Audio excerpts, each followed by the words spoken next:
तो ये last stage है मोंगोडीबी का, और इसके बाद आप कह सकते हो कि हमें डेटाबेस में सब कुछ हैंडल करना आ गया है। चाहे परफॉर्मेंस बूस्ट करना हो, चाहे डेटा की सेफ्टी पे ध्यान देना हो, चाहे किसी भी तरह का ऑपरेशन परफॉर्म करना हो, सब कुछ हमने सीख लिया। और इसके पहले तरह तरह की प्रॉब्लम्स हमने डिस्कस की और सबका सॉल्यूशन देखा। अब एक लास्ट डेटा सेफ्टी पे बात करने जा रहे हैं, क्योंकि अगर बहुत ही वर्स्ट सिनेरियो आ गया ना, तो आपको तो पता ही है हमने कितनी तरह तरह की चीजें डिस्कस की है डेटा को सेफ एंड सिक्योर रखने के लिए। हमने रेप्लिकेशन देखा, हमने शार्डिंग देखा, मतलब कि काफी सारी चीजें। डेटा को लॉस्ट नहीं होने देना है। राइट कंसर्न भी हमने देखा कि रेप्लिकेशन के केस में भी अगर हमें कुछ भी अगर 19-20 हो जाता है तो उसको भी हम लोग हैंडल कर ले। अब ये लास्ट सिचुएशन हम लोग देख रहे हैं जहां पे अगर ह्यूमन एरर ही आ गया, मैं ही अगर कंपनी में जाके डेटा डिलीट कर देता हूं, खुद से ड्रॉप कर देता हूं कलेक्शन को या डेटाबेस को या पूरे के पूरे क्लस्टर को, तो ये लास्ट ऑप्शन रह जाता है कि हाँ हम लोग बैकअप ले सकते हैं। अब बैकअप क्यों लेना है? आपको कंफ्यूजन हो रहा होगा कि हमने रेप्लिकेशन पढ़ा, रेप्लिकेशन में भी तो डेटा अलग अलग सर्वर पे रख रहे थे, सेम डेटा अलग अलग सर्वर पे था, तो उससे तो काम हो जाएगा, बैकअप लेने की नीड ही क्या है? तो मैं आपको बता दूं, हालांकि मैंने रेप्लिकेशन वाले लेक्चर में भी बताया था, एक बार और मैं आपको याद दिला देता हूं। आप रेप्लिकेशन लेते हो ना, तो प्राइमरी, सेकेंडरी एंड सेकेंडरी, मान लो 3 सर्वर्स हैं तो सब में सेम डेटा होता है। प्राइमरी में कुछ भी चेंज होगा, प्राइमरी में अगर डिलीट ऑपरेशन ही परफॉर्म हो रहा है, ऑब्वियसली राइट ऑपरेशन कुछ भी प्राइमरी पे परफॉर्म होता है तो सिंक हो जाता है सेकेंडरी के साथ। तो अगर प्राइमरी सर्वर में आपके पास डिलीट ऑपरेशन परफॉर्म हो रहा है, डिलीट भी एक तरह का राइट ऑपरेशन है, डिलीट ऑपरेशन परफॉर्म हो रहा है तो वो भी ऑब्वियसली सिंक होगा सेकेंडरी के साथ। प्राइमरी में अगर कोई डेटा डिलीट कर रहे हैं तो सेकेंडरी से भी डिलीट हो जाएगा। तो डेटा एक तरह से अगर हम लोग जानबूझ के या किसी तरह का ह्यूमन एरर ही आ गया, किसी ने गलती से एक्सीडेंटली या मे भी जानबूझकर अगर डिलीट कर दिया, चाहे कलेक्शन डिलीट कर दिया, चाहे टेबल डिलीट कर दिया, तो डेटा लॉस हो जाएगा। अब उससे बचने के लिए हम लोग यहां पे क्या करेंगे? बैकअप। तो देख रहे हो डेटा के लिए हम लोग क्या क्या कर रहे हैं। डेटा को सेफ रखने के लिए, सिक्योर रखने के लिए हम लोग क्या कुछ नहीं कर रहे हैं। तरह तरह की चीजें हमने देख ली। डेटा को रेप्लिकेट कर देंगे, शार्डिंग कर लेंगे, एंड राइट कंसर्न हमने देखा कि अगर कुछ भी पावर फेलियर ही हो जाता है तो क्या क्या कर सकते हैं हम लोग, सब कुछ। अब लास्ट में अगर ह्यूमन ही कुछ गलती कर दे या किसी तरह का अटैक ही हो जाए सर्वर पे और एप्लीकेशन सब चौपट हो जाए, तो फिर हमारे पास यहाँ पे आता है बैकअप। हम लोग क्या कर सकते हैं? बैकअप ले सकते हैं।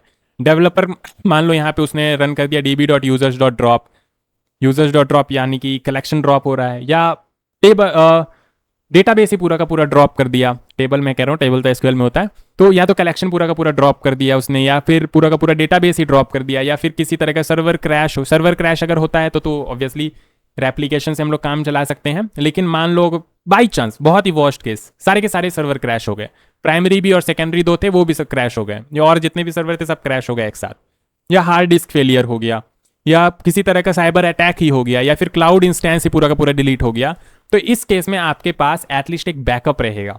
ठीक है कि बैकअप हमारे पास है, हम लोग वापस से डेटा को रीस्टोर कर सकते हैं। तो that is called backup and restore. और ये बिल्कुल जैसे फोन में आपके पास बैकअप होता है कि आप बैकअप ले सकते हो फोन रीसेट वगैरह करने से पहले, तो बिल्कुल वैसा ही बैकअप है कि आप बैकअप ले लो, एंड फिर अगर इन केस आपका फोन कहीं चला गया, चोरी हो गया, तो ऑब्वियसली आप वहाँ बैकअप का यूज़ करके सारा का सारा डेटा रिकवर कर सकते हो। तो किस तरीके से करेंगे? कमांड के साथ भी मैं आपको करके दिखाऊंगा, अभी कमांड भी रन करके मैं आपको दिखाऊंगा। पहले आप समझ लो बैकअप क्या होता है। तो बैकअप तो समझ में आ गया, ऑब्वियसली इजी है। ये backup is a copy of database, database का कॉपी बना रहे हैं जिसको कि सेपरेटली स्टोर करेंगे। अब ये ध्यान रखना कि बैकअप को सेम सर्वर पे स्टोर नहीं करना है, ठीक है। ये बहुत ही बेसिक सा क्वेश्चन है कि बैकअप को आप कैसे लोगे और कहाँ स्टोर करोगे। तो बैकअप लेने के लिए अभी मैं आपको तरीका बताऊंगा, और स्टोर कहाँ करना है तो दूसरे सर्वर पे करना। ऑब्वियसली उस सर्वर में अगर कुछ फॉल्ट आ जाता है तो बैकअप आपका अगर उसी पे रखा हो तो कोई फायदा नहीं है। तो बैकअप को आपको कहीं और रखना है, बिल्कुल सेफ और सिक्योर, ठीक है। तो backup is a copy of database data stored separately which can be use to recover information if the original data lost या फिर करप्ट हो गया या फिर किसी तरह से डिलीट हो गया। तो बैकअप को आप समझ सकते हो इंश्योरेंस है आपका डेटाबेस का। अब रियल वर्ल्ड रीजंस की बात करें तो ह्यूमन एरर आ सकता है, कुछ किसी ह्यूमन ने एक्सीडेंटली या जानबूझकर ये टाइप कर दिया, या फिर सर्वर फेलियर हो गया, या साइबर अटैक आ गया, या सॉफ्टवेयर में कोई बग ही आ गया, या कोई नेचुरल डिजास्टर हो गया। तो इन सारी रीजन से आपके पास फॉल्ट आ सकता है आपके डेटा में, बेसिकली डेटा पूरा का पूरा डिस्ट्रॉय हो सकता है। तो आपके पास बैकअप रहेगा। बैकअप में 2 तरह का बैकअप होता है, एक तो लॉजिकल बैकअप होता है, एक फिजिकल बैकअप होता है। लॉजिकल बैकअप कहता है कि ज़्यादा कुछ नहीं, जितने भी डॉक्यूमेंट्स वगैरह प्रेजेंट हैं सबको निकाल लो, जेसन या बीसन फाइल में सबको निकाल लो, ठीक है, एक्सपोर्ट कर लो।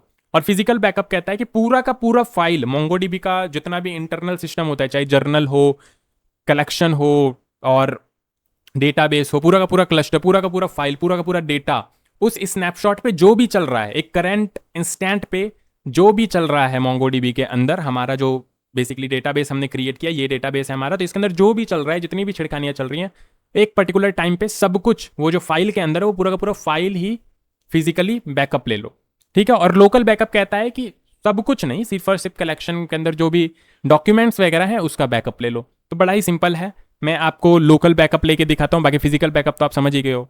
फिजिकल बैकअप का अगर मैं एग्जांपल दूं आपको, तो यहाँ पे आप आके देखो, दिस पीसी के अंदर मैंने आपको दिखाया था, यहाँ पे प्रोग्राम फाइल्स के अंदर, तो यहाँ पे आपको MongoDB वाले फोल्डर पे क्लिक करना है एंड सर्वर के अंदर आ जाना है 8.2 एंड फिर यहाँ पे आपको डेटा वाला फोल्डर दिखाई दे रहा होगा, नहीं दिखाई दे रहा है तो मैं जूम कर देता हूँ थोड़ा सा, ये देखो ये रहा डेटा वाला फोल्डर, इसके अंदर आपका सारा डेटा है, ये जर्नल वगैरह देखो, मैंने जो प्रीवियस लेक्चर में आपको बताया था, तो सब कुछ एक पर्टिकुलर इंस्टेंट पे, इस इंस्टेंट पे इस MongoDB जो डेटाबेस है हमारा, उसके साथ जितनी भी छिड़खानियां हमने की हैं वो सब इसके अंदर प्रेजेंट है, और इसका पूरा का पूरा बैकअप आप लेके कहीं और सेव कर सकते हो, ये पूरा का पूरा डेटा आप कहीं और रख सकते हो, ठीक है।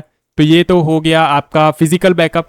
अब अगर लॉजिकल बैकअप की बात करें कि अगर सारे के सारे डॉक्यूमेंट्स को सिर्फ और सिर्फ निकालना है, एक्सपोर्ट करना है, तो वो कैसे करेंगे। तो लॉजिकल बैकअप के लिए मेक श्योर आपने MongoDB डेटाबेस टूल्स इंस्टॉल कर रखा हो। प्रीवियस किसी लेक्चर में मैंने बताया, शायद एक्सपोर्ट इंपोर्ट वाले लेक्चर में मैंने इंस्टॉल करवाया था, और अगर आपने नहीं भी किया तो कोई परेशानी नहीं है, बहुत बड़ी चीज़ नहीं है। आप यहाँ पे सर्च करोगे MongoDB डेटाबेस टूल्स, तो यहाँ पे आपको फर्स्ट लिंक ही मिल जाएगा एंड यहाँ पे आप आके डाउनलोड कर सकते हो।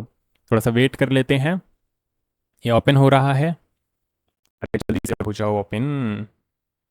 तो आई होप आपने ये इंस्टॉल कर रखा है, ठीक है। तो ये देखो यहाँ पे आ गया MongoDB command line database tools download, तो इसको आप MSI करके यहाँ पे डाउनलोड कर लोगे और इंस्टॉल कर लोगे सिंपली। इंस्टॉल करने के बाद आप जैसे ही MongoDB वाले फाइल के अंदर आओगे, MongoDB वाला फोल्डर के अंदर आओगे, तो यहाँ पे आपको अब दो चीज़ें मिल रही होगी, सर्वर तो मिल ही रहा होता है और यहाँ पे आपको मिल रहा होगा एक टूल्स। अब टूल्स के अंदर आके आप यहाँ पे सबसे पहले तो आपको इन्वायरमेंट वेरिएबल में मे बी पाथ डालना पड़ता है, अदरवाइज आपको CMD पे दिख नहीं रहा होगा। तो मैं कमांड प्रॉम्प्ट खोलता हूँ, CMD थोड़ा सा जूम करता हूँ मैं इसे, ठीक है, क्लियर कर देता हूँ। तो यहाँ पे आप MongoDump dump //वर्जन लिखोगे। अगर आपको वर्जन दिखाई दे रहा है तब तो ठीक है, और अगर वर्जन दिखाई नहीं दे रहा है, कह रहा है कि MongoDump is not recognised something like that, अगर ऐसा कुछ मिल रहा है तो ऑब्वियसली आपको इन्वायरमेंट वेरिएबल सेट करना पड़ेगा। तो आप क्या करोगे, टूल्स के अंदर आओगे और यहाँ पे बिन के अंदर आके ये वाला पाथ कॉपी कर लोगे, ये पूरा पाथ, और कॉपी करके इन्वायरमेंट वेरिएबल में सेट कर दोगे। अब ये तो बच्चों वाली चीज़ें हैं, ये तो आप काफ़ी टाइम से कर रहे हो। इन्वायरमेंट वेरिएबल आप सर्च करोगे, ठीक है, यहाँ पे आपको मिल जाएगा इन्वायरमेंट वेरिएबल। वापस से करके दिखा दूँ मैं, पता नहीं ये सब क्यों करके दिखाना पड़ रहा है मुझे, ये सब तो बहुत बचकानी चीज़ें हैं। इन्वायरमेंट वेरिएबल सर्च करना है, ये देखो edit the system environment variable, and यहाँ पे इन्वायरमेंट वेरिएबल पे आना है। यहाँ पे आपको पाथ दिखाई दे रहा होगा, ये पाथ, और यहाँ पे एडिट का ऑप्शन है, इस पे जाओगे तो यहाँ पे देखो मैंने पहले ही कर रखा है, ठीक है, ये दिख रहा है आपको, ये पाथ पहले ही मैंने सेट कर रखा है। आपका नहीं होगा तो न्यू पे क्लिक करोगे, यहाँ पे पाथ जो आपने कॉपी किया था वो पेस्ट करोगे और ऐड कर दोगे। मैं नहीं कर रहा हूँ क्योंकि मैंने पहले से कर रखा है। तो और पहले भी मैंने आपको करके दिखाया है ये एक्सपोर्ट इंपोर्ट वाले लेक्चर में, तो आप जाके देख सकते हो। तो इतना कर लोगे अगर, तो आपका MongoDump प्रॉपर तरीके से काम करेगा। अब MongoDump के थ्रू ही आप पूरा का पूरा फाइल, बेसिकली पूरा का पूरा कलेक्शन एक्सपोर्ट कर सकते हो, आप बैकअप ले सकते हो। तो कैसे करेंगे देखते हैं अभी। तो उसके लिए हमें सबसे पहले तो मेंशन करना पड़ेगा पाथ कि कहाँ पे आपको बैकअप लेना है। तो मैं क्या करूँगा, मैं परमानेंट डिस्क में आऊँगा और यहाँ पे एक कोई फोल्डर बना लेता हूँ। तो न्यू फोल्डर, और इस फोल्डर का नाम दे देता हूँ मैं बैकअप। क्या नाम दे दिया मैंने, बैकअप। अब यहाँ पे देखो बैकअप के अंदर अभी फिलहाल कुछ भी नहीं है, कुछ भी नहीं है। मैं क्या करता हूँ, मैं बैकअप ले लेता हूँ, ठीक है, मैं भी आपको बैकअप लेके दिखाता हूँ। तो सबसे पहले तो यहाँ पे मोंगो ओपन करते हैं, मोंगो शेल, और मोंगो शेल ओपन करके देख लेते हैं कि यहाँ पे कौन कौन से कलेक्शंस हैं टेस्ट वाले डेटाबेस के अंदर। तो टेस्ट वाला डेटाबेस के अंदर हमारे पास 2 कलेक्शंस हैं, ठीक है, और कुछ डेटा भी है क्या, db.accounts.find करते हैं। तो हाँ, थोड़ा बहुत डेटा है, बहुत ही बढ़िया। तो Ctrl+C करके बैक कर लेते हैं, ठीक है, क्योंकि ये टर्मिनल कमांड है, मोंगो शेल का कमांड नहीं है। तो क्लियर करेंगे। तो टर्मिनल पे आपको ये चलाना है, अपने CMD पे आपको चलाना है, मोंगो शेल ओपन नहीं करना है। तो अब आपको यहाँ पे सिंपली लिखना है MongoDump। क्या लिखना है, MongoDump, ध्यान से स्पेलिंग देख लो, MongoDump, और आई होप आपको दिख रहा हो, ये लो थोड़ा मैंने और जूम कर दिया, ठीक है। और यहाँ पे आपको पाथ मेंशन कर देना है कि वो बैकअप आपको लेना कहाँ पे है। तो ऑब्वियसली ये वाला जो फोल्डर हमने बनाया बैकअप वाला, इसके अंदर ही हमें बैकअप लेना है, तो ये पूरा का पूरा पाथ मैं कर लूँगा कॉपी, और यहाँ पे आके मैं कर दूंगा paste, slash slash out, slash slash नहीं, हाइफन हाइफन आउट, और यहाँ पे ये पाथ मैंने डाल दिया। अब यहाँ पे अगर बीच में कोई स्पेस वगैरह है तो आप मेक श्योर करो कि डबल इन्वर्टेड कॉमा लगा लो, और अगर स्पेस नहीं है तब तो कोई प्रॉब्लम नहीं है, लेकिन अगर इस बीच में स्पेस आ रहा है तो कमांड आपका कंफ्यूज हो जाएगा, तो उससे बेटर है आप डबल इन्वर्टेड कॉमा लगा लो पाथ के लिए, ठीक है। तो मैं जैसे ही इंटर करूंगा, आप यहाँ पे देखना, यहाँ पे आपका पूरा का पूरा बैकअप आ जाएगा। मैं इंटर करता हूँ और ये देखो आपके पास पूरा का पूरा बैकअप आ चुका है। यहाँ पे आपको दिख रहा होगा टेस्ट, एडमिन एंड सारा का सारा पूरा का पूरा क्लस्टर बैकअप हो गया है, ठीक है। अब इसके अंदर जितना भी डेटाबेस हो, जितना भी कलेक्शन हो, सब बैकअप हो गया है। तो बाई चांस अब अगर मैं यहाँ पे कोई कलेक्शन डिलीट कर दूँ, तो मैं डिलीट करके आपको दिखाता हूँ कैसे डिलीट करूँगा। तो ऑब्वियसली मुझे मोंगो शेल ओपन करना पड़ेगा। मोंगो शेल मैंने ओपन कर लिया और यहाँ पे हमारे पास एक अकाउंट्स नाम का कलेक्शन है। सो कलेक्शन करके मैं आपको दिखाता हूँ। अकाउंट्स नाम का कलेक्शन है, कलेक्शंस होता है, देखो अकाउंट्स नाम का कलेक्शन है। तो मैं यहाँ पे अकाउंट्स नाम के कलेक्शन को, पूरे के पूरे कलेक्शन को ही उड़ा देता हूँ। तो D B dot accounts dot drop, और इससे हमारा पूरा का पूरा कलेक्शन उड़ जाएगा। अब अगर मैं यहाँ पे शो कलेक्शन करूँ तो यहाँ पे बार बार मैं कलेक्शन क्यों कर रहा हूँ, कलेक्शंस करना है। तो अब यहाँ पे आपके पास सिर्फ और सिर्फ स्टूडेंट्स बचा है। मैंने अकाउंट्स को उड़ा दिया, ठीक है। अब अगर यहाँ पे कोई यूज़र नाम का कलेक्शन होता है, मान लो आपके पास मिलियंस ऑफ यूज़र्स हैं, 100 मिलियन 200 मिलियन, और किसी ने बाई चांस उड़ा दिया, तो आपके सारे यूज़र्स गए, ख़त्म। तो इससे बचने के लिए यहाँ पे हमने क्या ले रखा है, बैकअप ले रखा है। अब क्या करेंगे हम लोग, बैकअप करेंगे, क्योंकि गलती से हमारा उड़ गया, हालांकि मैंने जानबूझ के उड़ाया, बट ठीक है। तो बैकअप करने के लिए मोंगो रीस्टोर, बैकअप तो हमने कर लिया, अब रीस्टोर करना है, तो मोंगो रीस्टोर, और यहाँ पे ऑब्वियसली आपको पाथ मेंशन करना पड़ेगा। तो ये बैकअप वाला फोल्डर है आपके पास, तो ये जो बैकअप वाला फोल्डर है, ये पाथ आप यहाँ पे दे दोगे। तो यहाँ पे ये पाथ मैंने दे दिया, ठीक है, और इंटर करता हूँ मैं। तो ये क्या दिखा रहा है, फिनिश रिस्टोर, फिनिश रिस्टोर, बहुत ही बढ़िया, one document fail to restore, why. एक बार चेक करते हैं, मोंगोश और शो कलेक्शंस। तो यहाँ पे आप देखो अकाउंट्स नाम का कलेक्शन आपका रिस्टोर हो गया, और ऑब्वियसली बाकी सारे पहले से थे तो इसलिए शायद वो फेल दिखा रहा था, बट यहाँ पे आपके पास अकाउंट्स नाम का कलेक्शन आ गया है। अगर आप देखोगे D dot accounts dot find करके, तो आपके पास पूरा का पूरा डेटा भी प्रेजेंट होगा। तो इस तरीके से आप कर सकते हो। और आप चाहते हो कि सिंपली एक डेटाबेस का, सिर्फ और सिर्फ एक डेटाबेस का बैकअप ले, या फिर सिर्फ और सिर्फ एक कलेक्शन का बैकअप ले, तो आप वो भी ले सकते हो। फॉर एग्जाम्पल मैं यहाँ पे एक और फोल्डर बनाता हूँ, और इस फोल्डर का नाम मैं दे दूंगा डेटाबेस, ठीक है। डेटाबेस मैंने नाम दे दिया। अब इस डेटाबेस के अंदर, इस डेटाबेस के अंदर मैं एक कलेक्शन या डेटाबेस का बैकअप लूँगा। तो मैं यहाँ पे बोलूँगा सबसे पहले तो मुझे वापस से CMD टर्मिनल पे आ जाने दो, क्योंकि ये टर्मिनल कमांड है आपका, ऑब्वियसली मोंगो शेल कमांड नहीं है। तो मैं यहाँ पे अगेन लिखूँगा मोंगो डंप, और मैं यहाँ पे हाइफन हाइफन DB लिख के मैं मेंशन कर सकता हूँ कि मुझे कौन सा डेटाबेस देना है। तो मुझे यहाँ पे टेस्ट नामक डेटाबेस को एक्सपोर्ट करना है, और मुझे यहाँ पे बैकअप लेना है बेसिकली, और मुझे यहाँ पे कलेक्शन, इसके अंदर एक अकाउंट्स नाम का कलेक्शन, उसका बैकअप लेना है। तो यहाँ पे आप लिखोगे कलेक्शन, और यहाँ पे आप कलेक्शन का नाम दे दोगे, बट मान लो कि मुझे सिर्फ और सिर्फ अभी डेटाबेस को बैकअप लेना है, तो मैंने यहाँ पे लिखा टेस्ट, और अब मैं क्या करूँगा, मैं यहाँ पे पाथ दूंगा। क्या देना होता है, पाथ। तो इस तरीके से मैं इसे कॉपी करूँगा, और यहाँ पे ये पूरा का पूरा पाथ मैं दे दूंगा। जैसे ही मैं इंटर करूँगा, तो यहाँ पे देखो आपके पास एक टेस्ट नाम का फोल्डर बन गया है। अब पूरा का पूरा फोल्डर ही आ गया है, यहाँ पे एक डेटाबेस का पूरा का पूरा फोल्डर ही आ गया है, ठीक है। तो अब बाई चांस मैं वापस से आपको डिलीट करके दिखाता हूँ। तो मोंगो शेल मैंने ओपन किया, मैं पूरा का पूरा डेटाबेस ही डिलीट कर देता हूँ, DB dot drop database, database. तो मैंने पूरा का पूरा डेटाबेस ही ड्रॉप कर दिया। अब अगर मैं यहाँ पे शो कलेक्शंस करूँगा, तो इसके अंदर कुछ भी नहीं होगा, क्योंकि ये पूरा का पूरा डेटाबेस ही डिलीट हो चुका है। तो अब मैं वापस से रिस्टोर कैसे करूँगा, तो मैं बोलूँगा मोंगो, सबसे पहले तो मुझे इसे एग्जिट करना पड़ेगा। मैं बोलूँगा मोंगो रीस्टोर, ठीक है, मोंगो रीस्टोर। और मैं यहाँ पे, अब मेरे पास दो तरीके हैं। मैं यहाँ पे क्या कर सकता हूँ, मैं यहाँ पे हाइफन हाइफन DB, और यहाँ पे लिख सकता हूँ टेस्ट, और अब मैं यहाँ पे इस फोल्डर का पाथ लूँगा, इस फोल्डर के अंदर जाके ये पाथ लूँगा, और ये यहाँ पे इस तरीके से डाल दूंगा। और आउट नहीं लिखना होता है, रीस्टोर करते समय आउट नहीं लिखना होता। आउट आपको तब लिखना होता है जब आप बैकअप ले रहे हो, कहीं आपको फाइल में सेव करना है, बेसिकली आउटपुट आपको कहीं सेव करना है, तो उसके लिए आप आउट लिखते हो, अदरवाइज आपको यहाँ पे कुछ नहीं लिखना होता है। तो DB टेस्ट, और टेस्ट वाले के अंदर मैंने जाके ये पूरा का पूरा पाथ दे दिया, तो इससे आपका हो जाएगा काम। और अगर आप चाहते हो कि मैं यहाँ पे ये कुछ भी मेंशन ना करूँ, सिर्फ और सिर्फ पाथ दे दूँ, तो आप ये पूरा भी दे सकते हो, जैसे पहले हमने दिया था। ये टेस्ट वाला फोल्डर है, तो इस टेस्ट वाले फोल्डर के अंदर, एक मिनट, ये बैकअप वाला फोल्डर के अंदर ये डेटाबेस नाम का फोल्डर, इस डेटाबेस नाम के फोल्डर के अंदर ये टेस्ट वाला डेटाबेस है। तो या तो देखो, ध्यान से समझना, आप क्या रिस्टोर कर रहे हो। आप डेटाबेस के अंदर जाके अगर ये पाथ लेते हो तो इसका मतलब डेटाबेस, स्पेसिफिकली एक डेटाबेस को रिस्टोर कर रहे हो। लेकिन अगर आप यहाँ पे इस वाले फोल्डर के अंदर आके ये पाथ लेते हो, दैट मीन्स आपने पूरा का पूरा फोल्डर का ही पाथ ले लिया है। तो आपको ज़्यादा कुछ नहीं करना है, आपको यहाँ पे सिर्फ और सिर्फ मोंगो रिस्टोर और यहाँ पे आपको पाथ दे देना है, दैट्स इट, और आपका रिस्टोर हो जाएगा। आप यहाँ पे मोंगो शेल चलाओ और शो कलेक्शंस करो, तो आप देखो आपके पास ये रिस्टोर हो चुका है। मैं वापस से एक बार करके दिखाता हूँ मैंने क्या बोला, ठीक है। मैं यहाँ पे क्या करूँगा, मैं db डॉट ड्रॉप डेटाबेस करूँगा, ड्रॉप कर दिया मैंने, ड्रॉप हो गया।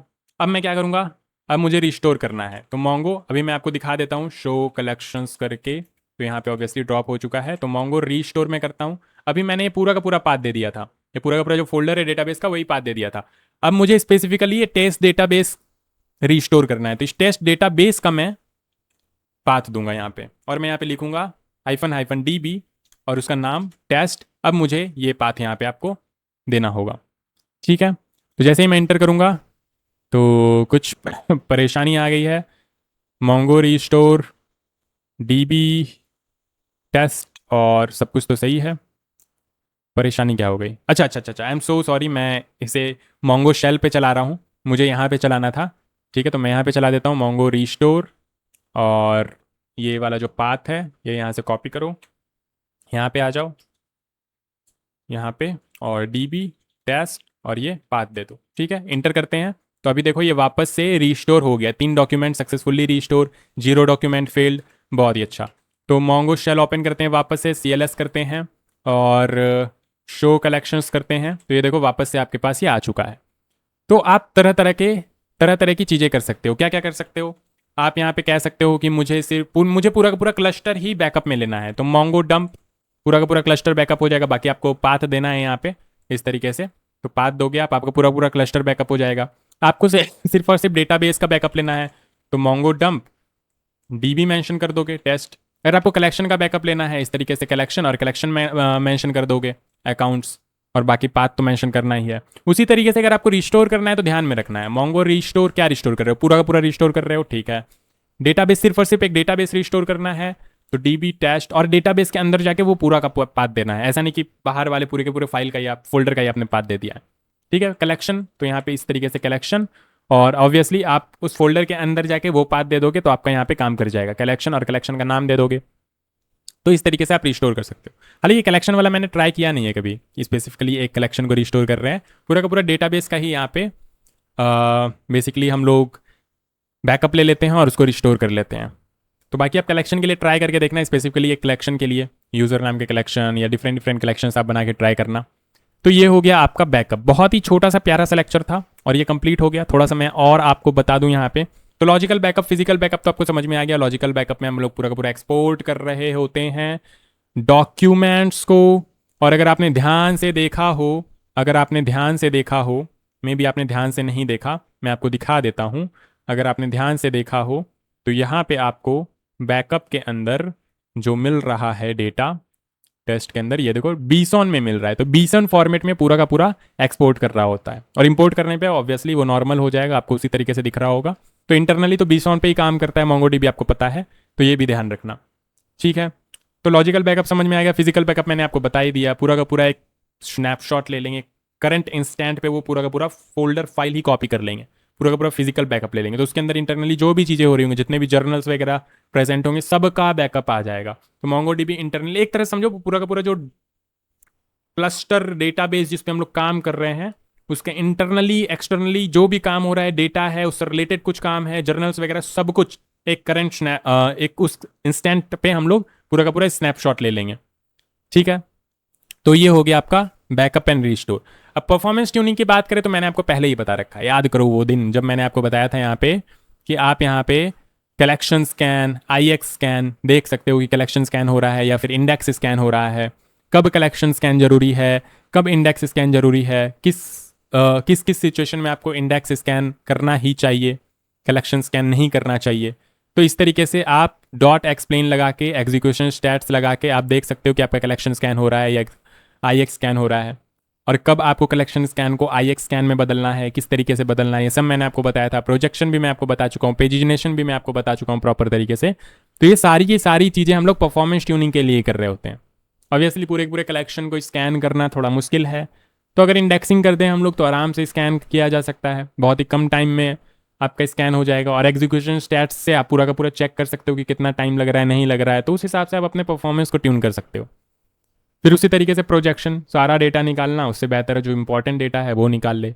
पेजिनेशन, बाय पर पेज दिखाना आप डेटा को, ऐसा नहीं कि सारा डेटा एक साथ आ गया, पेज बाय पेज दिखाएंगे, 10 डेटा एक पेज में, फिर उसके बाद 10 डेटा एक पेज में।